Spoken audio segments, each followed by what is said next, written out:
Live from Liverpool, The Dark Paranormal, Season 21.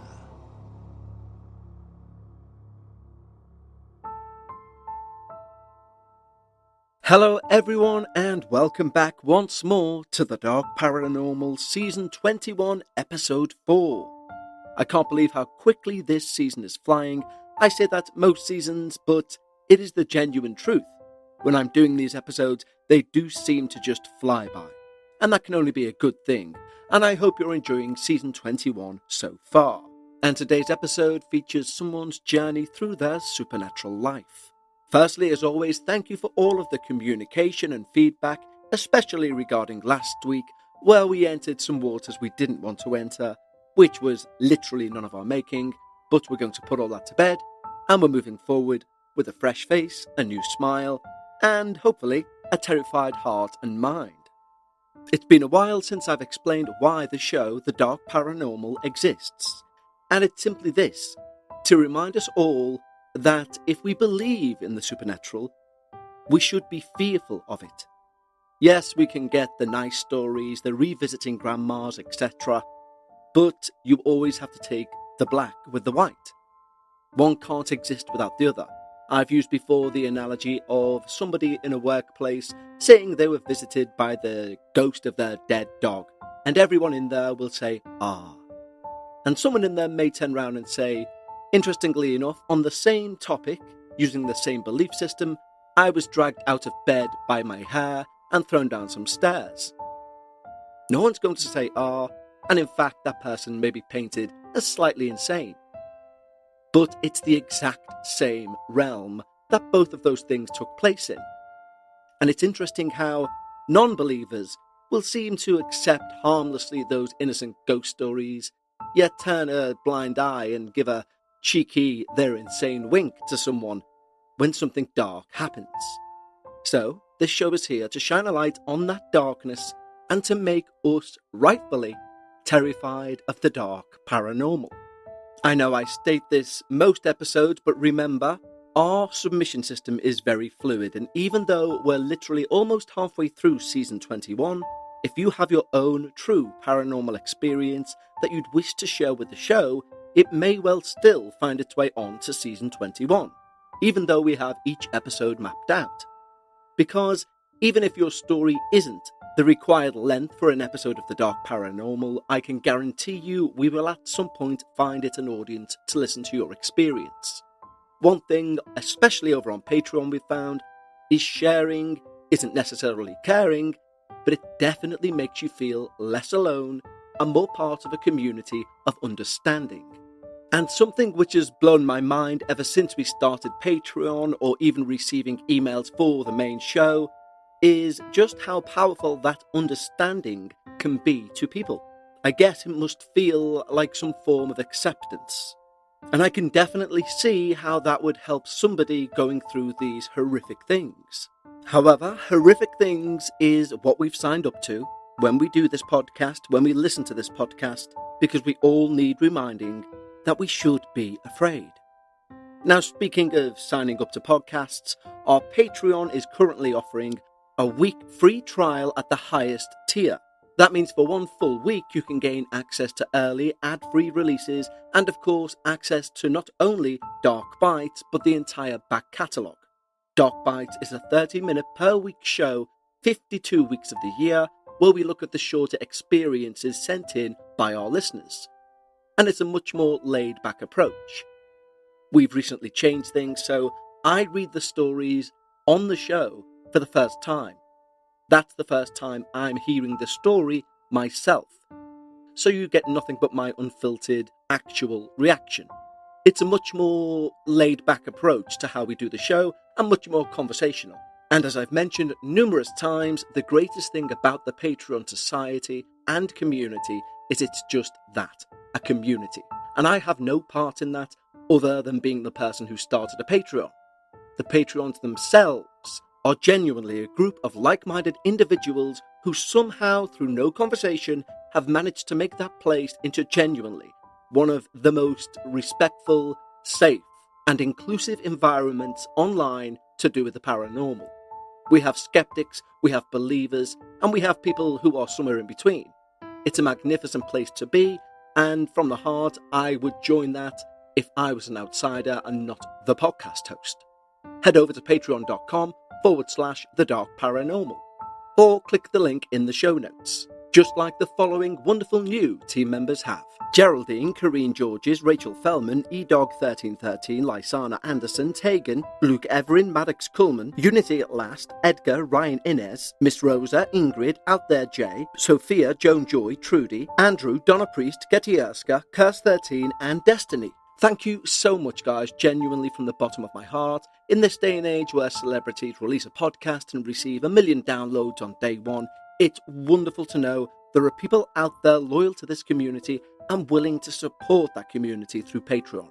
So genuinely, my hat goes off to you all. And I know there are people out there who are just as big of fans of the show, but are not in the position to support the show. But that doesn't matter. You can spread word of the show, you can tell friends of the show, you can share posts of the show, or even just leave nice reviews. Even just hitting subscribe wherever you listen to the show is both very quick, free, and helps us massively. And I'm equally grateful for anything you guys can do to spread this show. So a big thank you to each and every one of you listening right now. And speaking of right now, it's time. Lower those lights, make yourself comfortable, and most importantly, leave your disbelief at the door as we listen to Summoned by the Dead. Hi Kev and the Dark Paranormal listeners. I hope this email finds you well. My name is Mr. E. I'm a chef from the Midlands, Tamworth to be precise, in England. I have for a long time now kept my stories to myself. I've told a few select people that I knew wouldn't laugh me out the room. But having listened to your podcast, the care and understanding that not only you but the community give to the submitters' experiences is wonderful, and it's really built up my confidence enough to lay down a few words. Obviously, the main goal here is that you will read these connected stories out, and it may help other people gain the confidence they need so they think their story isn't laughable. But ultimately, I think at the very least, if you read this and choose not to use it on the podcast, at least I know a like-minded person has read and understood these strange moments in time that I've lived through. So this is an early thank you. I'll start my experiences from between the ages of 4 and 7 years old. I believe, before life took its toll on me, that I was quite susceptible to paranormal phenomena. I distinctly remember sitting down, playing with my toys on my bedroom floor, and I'd notice strange shapes passing over my head. These shapes would slither across the top of my vision, but when I would try and lift my head to see them clearly, they would stop moving. Therefore, they would cease to be seen. Of course, that could be explained away through biological reasons, and maybe those reasons are the true source. However, between those ages of 4 and 7, those weren't the only things that led to my young mind believing I was seeing and hearing things that weren't obvious to the rest of my family.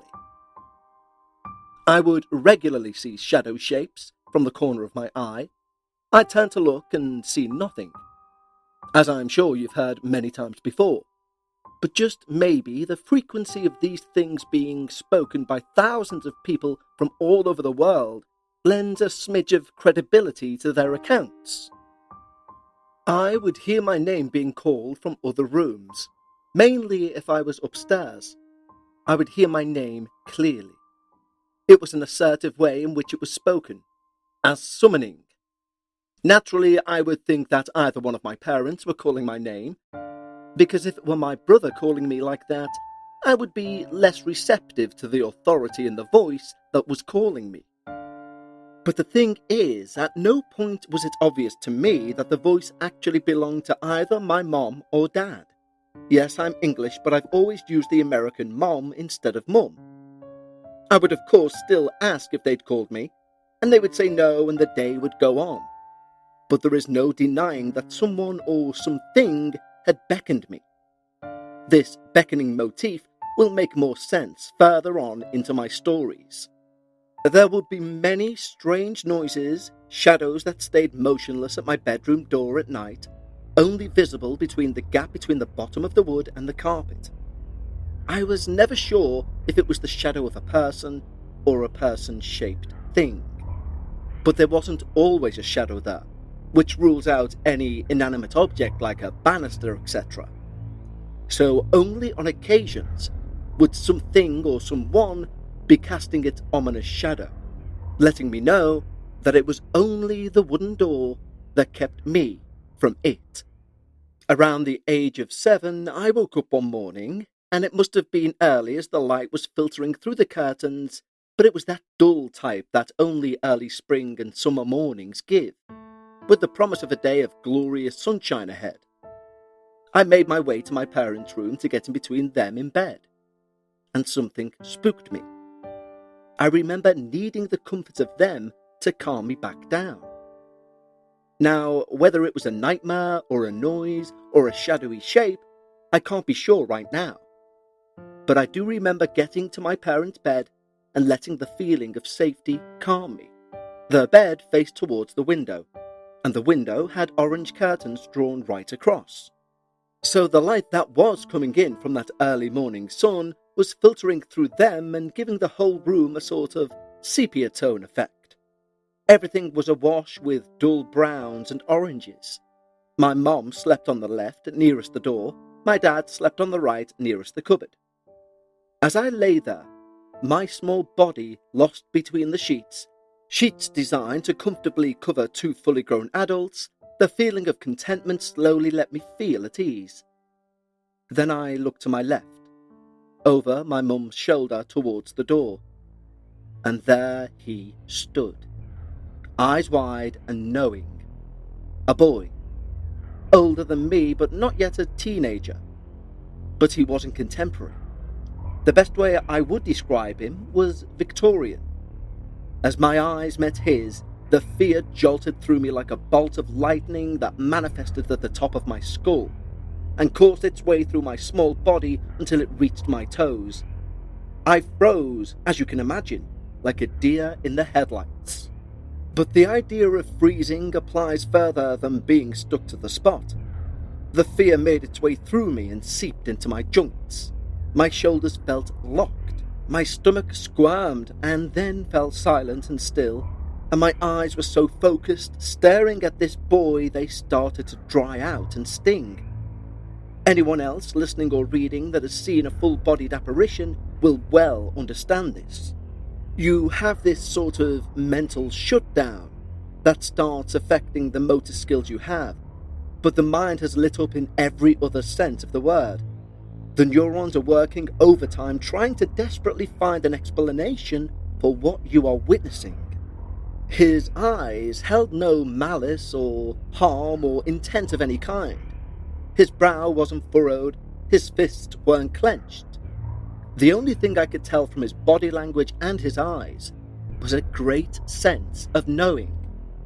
He knew I was going to turn to look at him, and he was waiting patiently for me to do so. He knew I would be afraid, and he knew it was only me that would see him. So what else does a 7-year-old do, scared witless, alone in a space locked between himself and a boy from the past? His parents asleep, and the fear so overwhelming that the obvious choice of waking up your guardians doesn't even enter your mind. Well, you throw the cover over your head, and you hope the mysterious boy that doesn't belong here goes away. The fear only ramped up in intensity when I threw myself into a world of claustrophobic bedsheets. Will he pull my protective quilt from me? Will he make his way to the foot of the bed and grab at my legs and feet? Or will he wait and bide his time, silently making his way closer and closer to me, ready to deepen my fear when I do finally remove myself from this protective quilt fort? All of these questions ran through my mind, making the time I spent beneath there lengthen out. It felt like a small forever, but it was probably around 3 or 4 minutes. After so much perceived time locked in my mind and racked with fear, I chose to face whatever had been cooked up for me in the empty space of my parents' bedroom. As I threw the quilt off me, the rush of blessed, clean, fresh air was wonderful. I instantly scanned the room, and my new friend, thankfully, was nowhere to be seen. He'd vanished, but my fear of the unknown was only just beginning. Let's have a quick break to talk to you about acorns. As a podcaster, I've never considered retirement. If I can talk, I can podcast, right? But maybe one day I'll look to retire, but I'll still need a retirement fund. And then I think, but in the now, I still need things like equipment upgrades, etc. There are bills to pay. So what could be the answer to both? Investing. Specifically, investing with acorns, because acorns make it easy to start doing more with your money. In fact, you can start automatically investing with your spare change, and it's all in one easy-to-use app. In my opinion, everyone should know that your money can grow on its own, not just the mega wealthy. And no, it's not paranormal, it's compounding. That's when your money makes money, and then that money makes even more money. And acorns makes it easy to give your money a chance to do just that. Sign up now and Acorns will boost your new account with a $5 bonus investment. Join the over 14 million all-time customers who've already saved and invested over $25 billion with Acorns. Head to acorns.com/darkparanormal or download the Acorns app to get started. Paid non-client endorsements. Compensation provides incentive to positively promote Acorns. Investment involves risk. Acorns Advisors, LLC, an SEC-registered investment advisor. View important disclosures at acorns.com/darkparanormal. Naturally, I told my parents what had happened, but of course they didn't believe me. I think through a mixture of easing their son out of a panic and not wanting to believe that something from the past also occupied their bedroom. They soothed me with dismissive but loving words. Now I'll move on to when I was between 13 and 16 years of age. I've started this part at 13, not because there was any significant paranormal encounter at this age, but this is where my life started to take a different course. At 9 years of age, my dad left my mom. They got a divorce, and although they weren't exactly best friends after this, there was no real nasty battle for custody or an excessive bitter fallout. There was certainly heartbreak and turmoil, but life, as it does, found its way again, and each of them found other partners that made them much happier. However, when I was 13, my dad was diagnosed with cancer. Luckily enough, it was caught relatively early on, so the prognosis was rough but not unbeatable. He started his course of body-ravaging medicines, chemotherapy, and very quickly, this massive hulking figure with a quick temper and quick wit was starting to shrink each and every time I would see him. He was always a large man. He had very old sentiments of 3 meals a day is what keeps you healthy, and a lack of actual exercise, which meant he always maintained this happy bulk. When I was 14, he received the great news of all clear. The cancer had retreated, and we could all go back to normal life of 2 Christmases, one day at my mum's, the other on Boxing Day at my dad's, and the good food twice a week at my dad's and the dry fodder that my mum made every other day of the week. However, life, as I've so keenly found out, is never that straightforward nor forgiving. During the summer holidays of 2007, I got a broken, anguished phone call from my stepmom.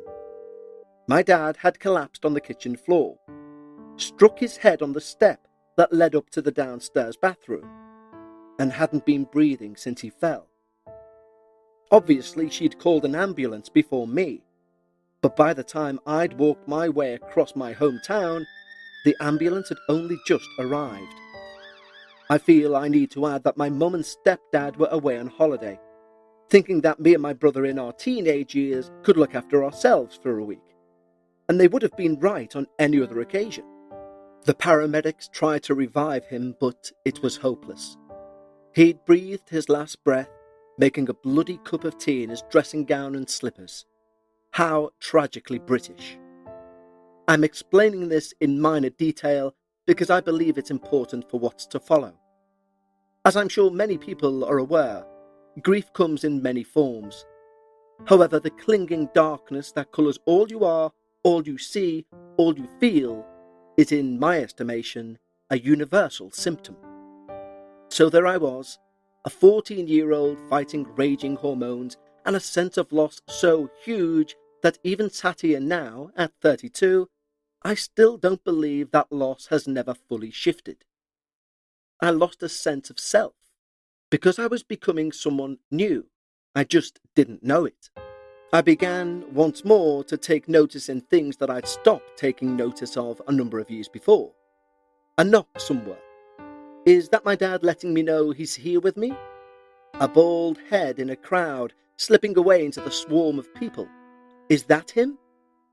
I believe that when people are lower, confidence busted, sense of self lost, grief-stricken, empty, well, that's when they're more susceptible to influence from other places. After his death, there were a number of occurrences that I still hope were him, but one I believe was something else, using my broken mind to beckon me into terror. Once I was falling asleep with my TV still playing, which was a pet hate of my dad's, and as I was dropping off, the sleep lapping at my consciousness, I felt a sharp force move my head on the pillow, jolting me from my early slumber. This was an unmistakable hand on my cheek, an ungraceful push to wake me up, just like he would have done, because he wasn't really that subtle. Another instance was from my brother when he was falling asleep. He swears to this day that his hair was swept from his face and a kiss laid on his forehead. I suppose he'd been a good boy and turned his television off before getting some shut-eye. I was obsessed with the fact I could no longer remember my dad's voice. And when I say obsessed, I truly mean it.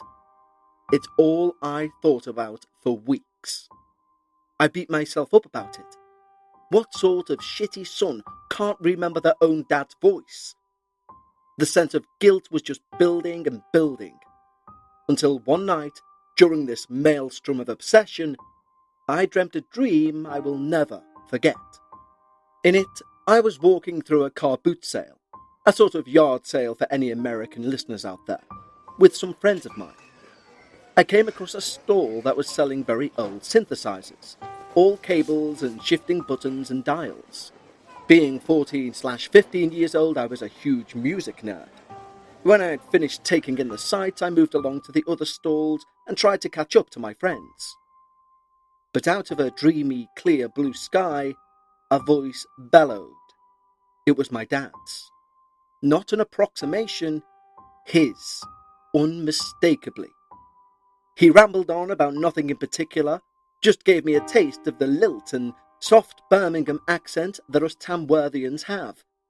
The sheer sense of relief I felt is something I don't believe I could genuinely put into words. Was that him relieving me of mental strain, letting me know that I wasn't a bad person? Or was that the magnificent human mind finding the cure to something it created in the first place? Well, I'll leave that question here. At around 15, I went to see my grandparents, my dad's parents. At the time, they were looking after a neighbour's dog for the day. A little friendly thing that was some mixture of a border terrier and something else.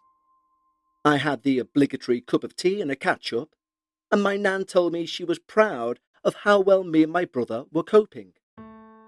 I felt the sting in my eyes and a lump in my throat start to grow. I excused myself to go smoke a cigarette in the back garden. Nobody was willing to tell me off for smoking. After all, what do you say to the emotionally unstable teenager with burning rage fueled by grief? Not a lot. Not without causing more upset and pain, believe me. As I dragged deep on the cigarette, I let myself have a private cry. I looked up to the window of my grandparents' bedroom of their tiny 3-bedroom council house, and I remember wishing to see the man that I missed so much. The man that had gifted me so much pain, wishing just to see his face and maybe ask him how I could get better. Out of the gloom behind the window pane, he materialized. Not full-bodied, but a sharp outline of him, Again, unmistakably him. There he was, maybe ebbing through some form of plane of existence, just enough to let me know that my request to have a glimpse of him had been heard loud and clear from the other side. Instead of reveling in the joy of the moment of seeing him, I was instantly scared. This now otherworldly spectre, just forming from nothing, be it my dad or not, had shot a bolt of fear right through me. So I looked away. I felt stupid for doing so, and I looked back up to see him. But he'd gone. I finished my cigarette, disposed of the butt sensibly, because my nan would have kicked my arse if I just stubbed it on the floor, and I went to open the back door back into the kitchen to resume life, wondering about what I'd just witnessed. But the mat on the floor in the threshold jumped towards me, as though someone had kicked it leaving the door. The door opened inwardly, so I am 100% sure the door could not knock the mat in the opposite direction. After witnessing that mat slide towards me in the opposite direction of my walking and the opposite direction of the door opening, the once friendly dog shot out of the living room and started barking furiously at me. And even with 3 other people trying to calm the dog down, that pooch simply would not stop. So what happened there? Had something or someone greeted me at the back door? And did the dog notice? Had they passed through me to leave the building? On my 16th birthday, I was allowed to host a party at my mom's house. I invited my closest friends and a love interest, and made sure each of them had plenty of alcohol. The party went like many others, daring each other to drink more, ridiculous chitter-chatter, terrible beige food, and awkward silences between me and the love interest. A quick bit of background that will make sense moving forward for this last experience. When I was a lot younger, when my dad was still at home with my mom, me and him had a game we would play. I would ask him to go down the garden, a very long Victorian terrace-style garden that stretched on for what seemed like forever to a young adventurer like myself. And I'd beg him to hide somewhere and then wait for me to come and find him. However, there was a twist. I didn't want to just find him. He had to jump out and scare the life out of me. And I insisted this. It was my request. It was such a thrilling time walking through this jungle of a garden that stretched on forever past the creaking apple tree, the overgrown fruit bushes, and he would inevitably jump out from somewhere unknown, scare the life out of me, and we would both laugh. And I'd probably hug him, and then I begged to do it again.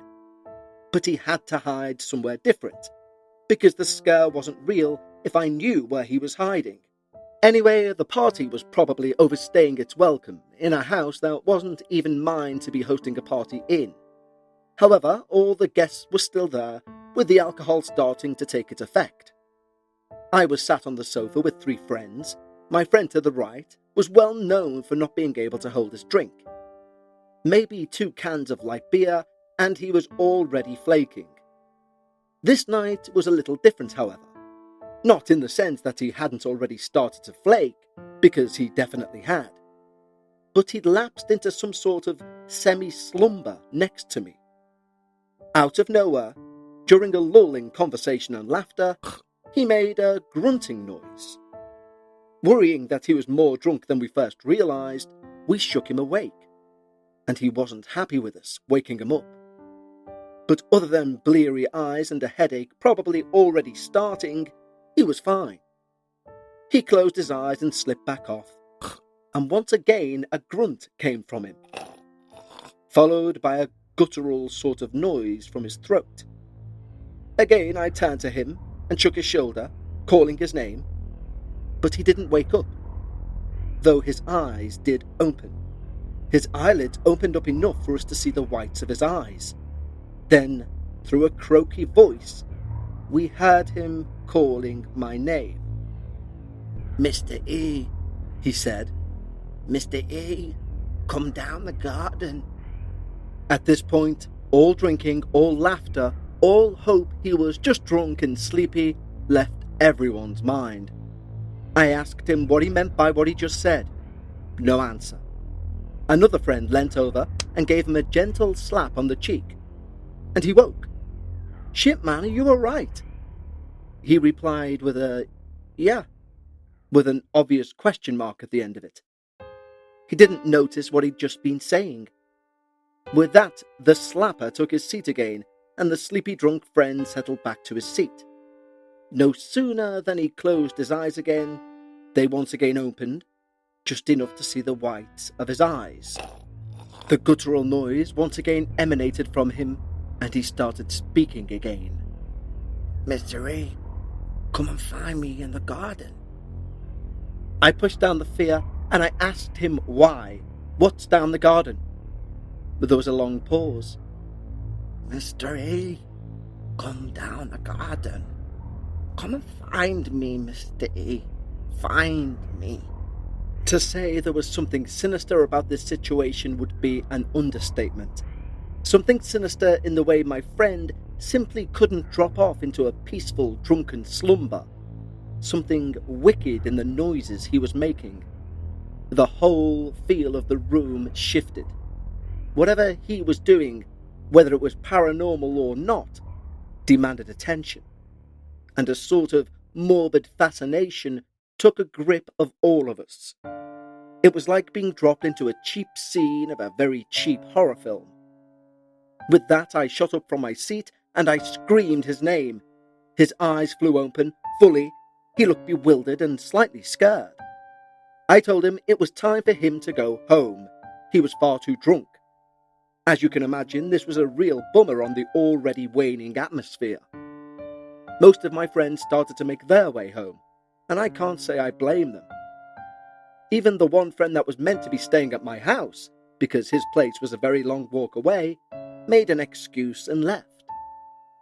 I was left in the early hours of the morning, cleaning up after a party with every single light on, shooting furtive glances out of each and every window I passed, hoping not to see the beckoning thing that had used my friend as a vessel. Because I should point out at this stage that none of my friends ever knew about the ridiculous game me and my dad played when I was younger. Something wanted me to walk through the entangled web of brambles and age-old fruit trees in the dead of night, and it was using my fond memories as a lure.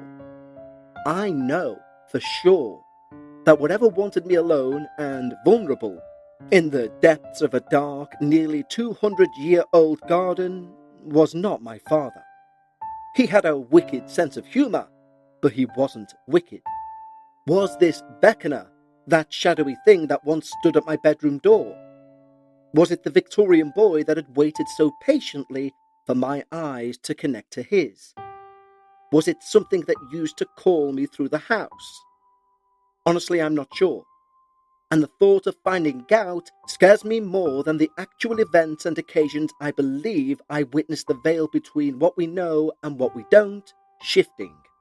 I'm much older now, and by my own estimation, I'm far less receptive to those things. I've spent too long fighting life and its many struggles. I've spent too long in professional kitchens where fact is fact and there is no room for grey areas. Things run like military precision. And there is a comfort in that, especially when you know for sure you've lived the what if, the was that real, the am I losing my mind?